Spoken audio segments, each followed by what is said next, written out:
Okay, here we have to solve 1/6 times the quantity x plus 12 plus 1 is equal to x over 3.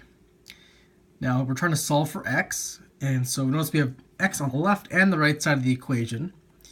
So there's a couple ways we can do this, but to start off, I'm just going to expand this bracket using distributive property. So I'm going to multiply the 1/6 by both terms inside the bracket. So 1/6 times x is 1/6 x, and 12 times 1/6 is 2.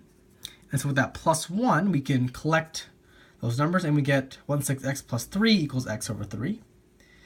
Now there's, again, a couple ways we can do this. I could subtract x over 3 from both sides and then collect the x's on one side of the equation. But what I'm going to do is I'm going to multiply by 6 to clear out all the denominators, because I don't want working with fractions is a little bit more confusing. And so if I multiply by 6, I'll get rid of the 6 in the denominator here and the 3 in the denominator here. So you can see I multiply both sides of the equation by 6.